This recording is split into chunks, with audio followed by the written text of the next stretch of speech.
What's up, guys, and welcome back. I'm back here at Gettel Toyota of Charlotte County in Punta Gorda, Florida, and I'm checking out this brand new 2022 Toyota CHR. Super excited because I've been chasing this car for a while now, and today I'm going to take you on the tour of it. So we're going to check it out from the exterior, interior, pop the hood, see what powers up this thing, play with some cool and interesting features on the interior. At the end of this video, I'm going to take you for a spin in it. But before we do that, guys, if you haven't subscribed to my channel yet, there's a little subscribe button right at the bottom of this video. So go ahead and click that now before we get back to this video.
So Toyota introduced the CHR back in 2017, so it's not a brand new model. As a matter of fact, it's 5 years old. But this is the first one that I have on my channel. Now, Toyota has them in two different trim versions here in the US. It's an XLE and the Limited. This is the XLE, so a base model, if you will. Now, let's talk about the CHR. What does it mean? Well, if you believe some sources, it says it's a compact high rider. Other sources call it a coupe high rider, and I could probably agree with both of those names, but let's stick with the compact high rider. It competes in the same segment as Hyundai Kona, Kia Seltos, Honda HR-V. So let's take a look at what's so special about this CHR. Now, first of all, when I first saw it back 5 years ago, I was like, wow, is that a Toyota? They've always known for their conservative approach to design, and then they came up with this. And literally, now that I think back, that kind of started this revolution of the new image of Toyota, the new design that you can see on their other brand models. So you can see some of the same characteristics in the Highlanders and the Venzas and the Siennas, and especially that's going to be more pronounced when we look on the side. But when we look in the front of this vehicle, all you can see is this huge lights. They're very cool looking. They're kind of the cat eye lights. Headlight unit houses, of course, the regular lights, the high beams, the turn signals, and the daytime running lights, and those are all LEDs.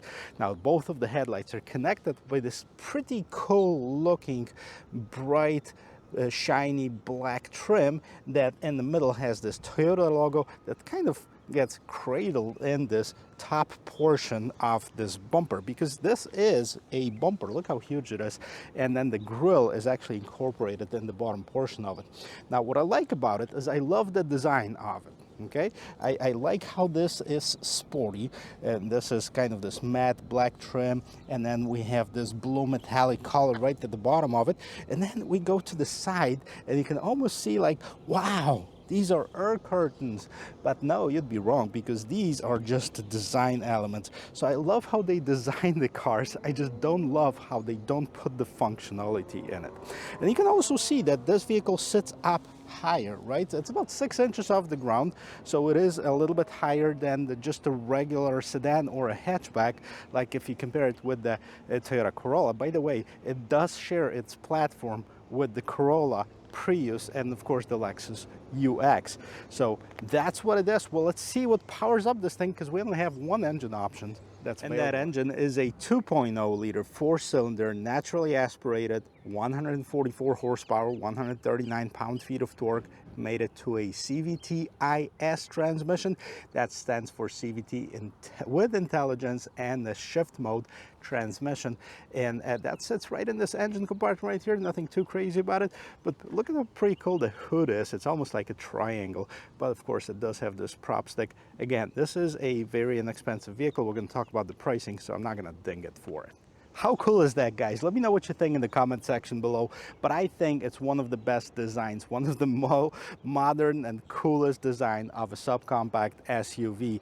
And if it was my first car, I'd definitely consider it. If I had maybe a teenager, I'd definitely consider it, because it definitely has that wow factor, that cool factor that a lot of people are looking at. Definitely different than the competition. So when I was talking about this new design that started with this vehicle and then kind of spread out to different Toyota models, I was talking about this fender flares. They're kind of swollen, they're beefed up in front, and they kind of disappear right at the bottom. But look at this line continues right at the bottom, and it comes back up in the back. So now if you look at any of the modern day Camrys, if you look at the Highlanders, if you look at the Siennas, you'll see that it does have the kind of the same flow, same characteristics of it. I like this Eclipse blue metallic color. This really looks very nice on this vehicle. Now, some of the higher trim levels are available with the black top, which actually it wears it very nice, but I do like it in the same color as well. And you know, the manufacturer decided to put this matte black trim around the wheels as well as at the bottom of it. I kind of like it. It kind of breaks it up, makes it look a little bit different. Maybe that too much of that blue would be just a blue blob. And then the 18-inch wheels are standard on it, 225 on the width, 50 on the height, and they call it the Vortex style wheels. I'm not sure if I see a Vortex in it, but that's what they call them. They're two color ones. They're silver and black painted on the inside, so very nice design on the wheels. Actually, it is a base model, but it's equipped with a lot of cool features. One of them would be this smart entry system, right? So check this out. The mirrors are folded. There's a sensor in the door. I have the key on me, so it unlocks the vehicle, and then the mirrors unfold. If I touch it, it does the opposite, and then you can see that the turn signal is blinking. Now, what's interesting, most of the manufacturers are going with the LED lights. Now, Toyota still has a little light bulb, which I'm not sure why they do, but there's a little incandescent light bulb inside of it. I think it's time to upgrade it to an LEDs on here. Another feature that I like about this vehicle is this little triangle window right in front of the mirror. That really adds a lot to the visibility of this vehicle. Now, speaking about the visibility, this portion definitely adds a lot, but I'm not sure about here. Now, I haven't driven on the highway yet or on the road, so I'm going to do that, but I think that this might block quite a bit of view. Now, I do like the design, and they kind of did it a little bit different, because you can see the front door handles right there. There's no door handles here. That's because the door handle is actually incorporated right here, up high on this door on both sides. Pretty cool, right? Now, name one car that had it before that. If you said Hyundai Veloster, it'd be right, except the Hyundai Veloster is a 3-door, so it would only have it on the passenger side, not on the driver's side. And look at this, the front windows pretty big, not so much on the rear windows. But I kind of like the design, how they incorporated that in it, and how it connects to this very cool and sporty back section of it. So let's check that out now. How cool is that, right? This vehicle looks awesome from all angles. I like the design of it. I like how they put the work in it to make it different. Starting right here with the spoiler. This makes this vehicle look a lot faster than it is, and we're going to talk about it in just a little bit. But the spoiler's pretty cool. It does have this 3 passes for the air to go through. And then, of course, the rear window, the wiper, and then there's another spoiler that's installed right in the back of this gate. And then, of course, we can't forget about the lights. The lights are sticking out. This is probably what started all this sticking out lights from all of the Toyotas. You can see it pretty much on all the models right now. And they're not LEDs. I mean, the portions of them are, well, there's actually nothing LED on here. I can see the light bulbs in here, so you can see the turn signal right here, the regular lights, and then the backup lights. They're all incandescent, so the front lights are LED, the rear lights are not. Toyota logo CHR, okay, no other badging in here. Now, I think they could have done a a little bit better job if they were looking for that more sporty look on the bottom of the bumper. Now it is this matte gray, which is nice. I don't dislike it. I think it protects it from scratching and stuff like this in case you bump into something. But then it has this little trim piece right here, right? And what it looks like, you see in some of the race cars, and you can see that this is like the brake light that blinks, so other drivers can see that. How cool would it be if they incorporate something like this in that? I'm not sure about the legality of it, but that would be cool. Now, of course, here, those air exhaust that would be, that's just the housing for those reflector lights, and there's no visible exhaust. Now, they could have made, now I can't believe I'm saying that, but maybe the fake exhaust tips, because the exhaust is right there. It's actually hanging over there. You can see it if you really look at it. So let's see if there's any room in this vehicle. Now the gate opens up, nice and tall. Can I fit in there? Yep, but I really don't have to, because when I'm standing right next to it, it actually is almost even with the vehicle, so I'm not really touching it anyways. So you have to be open-minded looking at this. There's not too much room in here, but let's face it, this shares the same platform with Toyota Corolla. So if you compare it to that, that definitely has a lot more room to put stuff in here, and you can load in some taller stuff inside the back of it. Not too crazy, but the seats can be folded down. It is a 60-40 split. And of course, I have the seat pulled a little bit forward, but if you do have the seats down, check it out, it's not as bad, right? One of the things I want to point out, you don't see it very often in some of the base models, but you do have the light inside of this cargo area, which is a really nice feature. And then you also do have a spare tire, which is underneath here. So that's also a nice feature, and a lot of people are saying that, hey, I need my spare tire, so here it is. As far as the roominess, there's really not too much in there. It kind of feels snug in here. My knees are touching the front seat, and this is adjusted to my regular driving position. I'm 6 feet tall. I do have quite a bit of headroom. I probably have another 1.5 inches above my head, but that's of course because there's no sunroof in here. They kind of sink in. And shoulder room, I mean, you can fit 2 people here comfortably. It does have 3 seat belts. I'm not sure the third person would actually fit in here. Start with the door panel right in the back. And I can point out one thing. Look at this window in the back. It is so tiny. I think a lot of people might feel claustrophobic and they're not being able to really look out this back window over here. All right, it's got this pretty cool trim right in the middle of here. This is all hard plastic. You do have the cup holder inside of here. You also have the window controls, and that's pretty much it. Moving on to the seating area. Let's check out the seats. I do like how they have this blue accents kind of matching the exterior of this color. I wonder if that's the case for all the other colors that they have. That is actually very nice, very pretty, if you will. And the fabric's, you know, it's fairly comfortable. It feels durable, definitely. Like I said, it does have the 3 seat belts. Third person would have to be very small to fit in here. All right, and what do we have in here? No vents, but there's a kind of a small vehicle. I still wish it would have the vents, but it does have the USB ports right in here, so you can charge your phones, and that's important right now. And then you have the seatbelt pockets, both driver and passenger. Let's hear how this door sounds when closing. Right, it's a pretty nice solid thump, as it should be for Toyota. Now this door panel, it's a lot more interesting than the rear one. Check it out. It does have this pretty cool trim, same color as the exterior of the vehicle.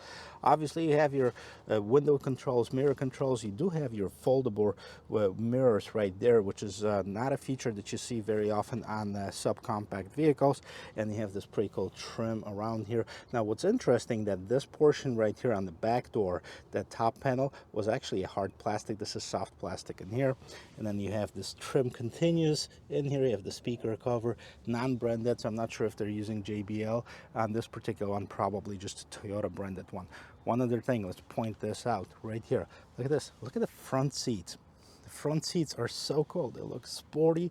They have this contrast stitching. They have this blue stitching right here. That looks very, very nice. And they also have those inserts on the side, the blue ones. You have the kind of a big bolsters on the seats. They're not adjustable, however, and the seat is not powered. This is a manual adjustment on the seat.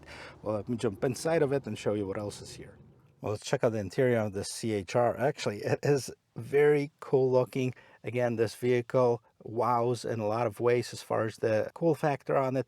As you can see, it does have several different levels on the dashboard right here. You can see this blue. This blue actually is matching the one on the seat. This blue is matching the one that's on the exterior.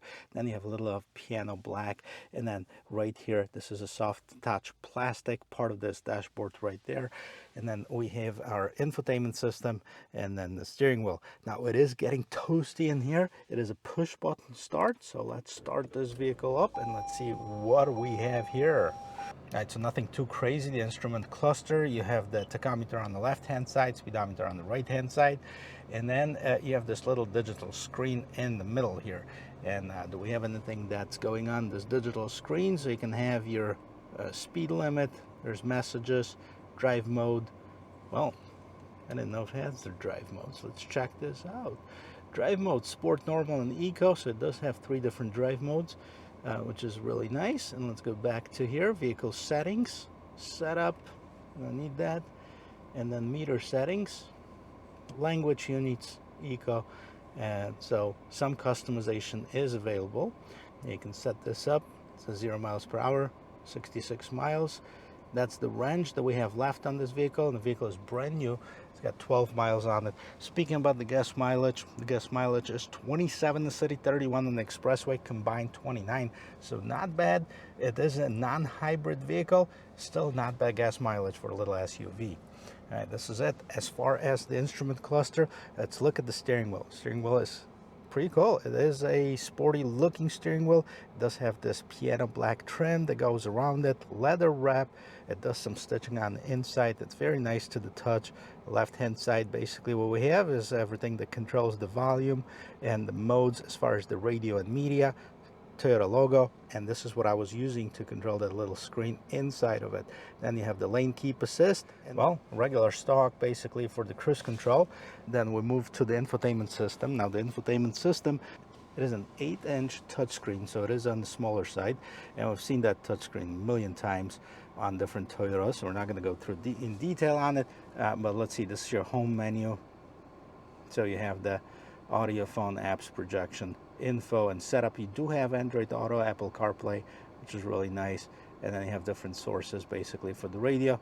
Map navigation app is not installed, but you can use your Android Auto, Apple CarPlay, or you can download the app from Toyota's store. So go back, and this is basically your setup. Kind of a monochrome trim. I'd probably would like to see it a little bit more color in it, but then again, we're looking at the vehicle that has been virtually the same since the inception of it. Well, it was kind of refreshed 2019, but that's still 3 years old.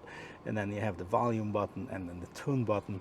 And moving down here, you can see it does have, even on the base model, you do have a dual zone climate control. There's an electronic climate control and some shortcuts in here. That's how you adjust the temperature, okay, and then adjust the fan, and then adjust the different vent positioning. But this is all electronically controlled, which is really nice. Now moving down here, you can see there is a little bit of storage, and I have a smaller phone that doesn't even fit in here, not to mention my bigger phone won't fit there at all. You have the USB port, and then you have I think it's a cup holder. This would be a really strange place for a cup holder. There's another one, I'm going to show you that, but this one, I don't know, it's just not the right placement, I think. All right, piano black, again, everywhere around it's piano black, so a lot of fingerprints are going to be left on here. And I do like the shifter. I think it's sporty. I think it's very nice. And then you have the regular gears, and then you can move it to the manual mode so you can shift the gears. That's why, you know, when I was mentioning the transmission, it's a CVT IS intelligence with the shifter. So I'm gonna check that out. Electronic parking brake, okay, turn that on and turn that off. You have the brake hold, and then you can turn off your traction control.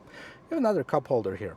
There's an interesting thing about this cup holder. It has this little plate right here that's removable, and that's because you can have this really super deep cup holder. So, you know, if you're one of those people that like to have your drinks in a large or extra large size, you use that. But if you wanted to put a small cup of coffee, it would just basically disappear in here. So Toyota came up with this. right? It basically tells you, hey, you know, for small or medium, you put this thing in here and it's gonna create like a double floor, so your drink is actually not gonna disappear inside of this cup holder. Not sure if I like it, but you know, not a big deal. Right, and this is a pretty deep storage compartment right here with an additional outlet. Well, additional, no, we don't have the regular cigarette style outlet in the front. We only have the USB up there. So again, this is cool. One more thing to check out in here, and that's of course the rear view camera. So let's put a reverse and let's see what we see. Well, you know, the camera, we've seen those cameras in basically every Toyota. The nice part is that it takes up the entire screen right inside of this bezel over here. The quality of it is actually, it's not so good. I mean, it's okay, you can see it. And then we have the trajectory line that moved. The trajectory line don't move, so you kind of have to figure out yourself where the vehicle is going. So definitely an opportunity for improvement here, Toyota, as well. Now check it out. There's no sunroof, but look at this trim right here. I hope you can see those kind of indents. You can see these on both sides. That adds to, again, the cool look of this vehicle. You have lighting. This is LED, so they did the LED on the inside, not on the outside. And then of course you have the SOS fighter jet, kind of a fire button in here. And then we have the lights and the mirrors. Both sides. There you go. You have it on both sides. This is a nice feature. All right. Vehicle is running. It's ready to go. And so am I. So let's do it. Vehicle is running. I'm ready to take it for a spin. Let's really quickly take a look at 3 different trim levels that are available for this CHR. I want to point out one thing. They all share the same powertrain. So they all share the same 2.0 liter engine, non-turbo. They share the same CVT-IS transmission, and they are all only available in the front-wheel drive, which is kind of a drawback for me, but we'll see how that drives. Now, they're available in the XLE, which is this one right here. This is basically a base model, and that starts at $23,880. Now, this one has a few features added onto it, and I'll list them in the description of this video. Then the Nightshade Edition, which is basically the exterior accent trim, the blacked-out rims, the different color roof, looks really nice. It looks really sporty, and then does have a few other features on the inside that are different from here, and that's at $24,645. And then the Limited, which is the highest trim level, is at $26,900. So as you can see, this is not a very expensive vehicle. So even if you loaded up the Limited to the moon, you probably would have a really hard time getting over $30,000. Well, probably not with today's markups, but in the normal circumstances. So let's take this for a spin. I want to turn it around really quick and see how the turning radius is on this vehicle.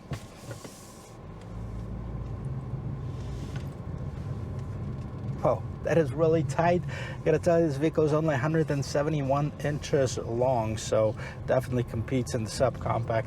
No wonder why it's so popular in Europe and Asia, where the parking spaces are much smaller and the roads are much narrower. So you need that maneuverability that are better than on the US roads.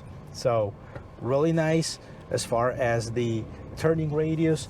Gas mileage, that's another thing. You know, we only have this one engine options. There's other engine options that are available across the world.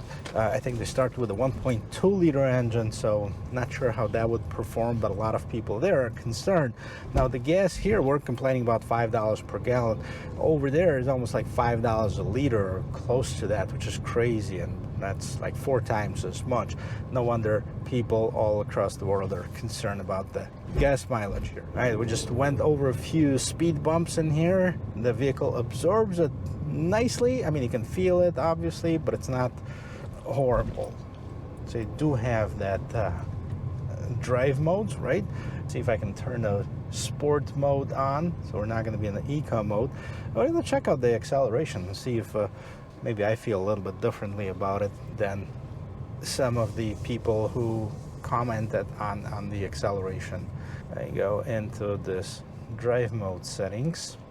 Now this would be one thing that I would suggest, or I would like to see changed on Toyota, to have the drive mode selector somewhere that you don't have to go through settings on the steering wheel, rather just flip it on the go, right? So it is in sport mode. Not sure if you heard, but the engine started being a little bit loud, and I think holds on to the gear a little bit more, even though this is a CVT transmission. So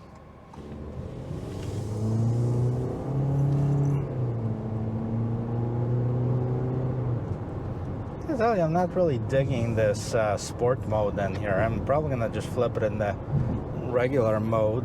All right, let's do it in the normal mode, see if there's any difference.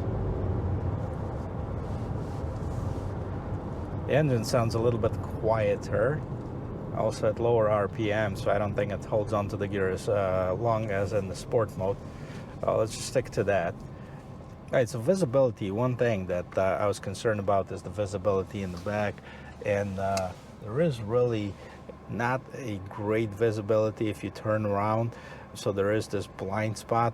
The mirrors are the right side, those, and then they have the blind spot assist built in here. I think what this vehicle would benefit from is the one that Hyundai has, is like this blind spot monitor camera in the mirrors. Definitely, if you don't have enough visibility from the back, this would come in handy.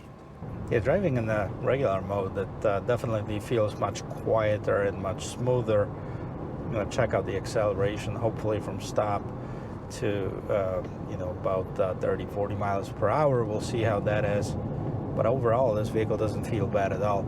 I would love to have this vehicle when I was 16 or 17 years old, definitely.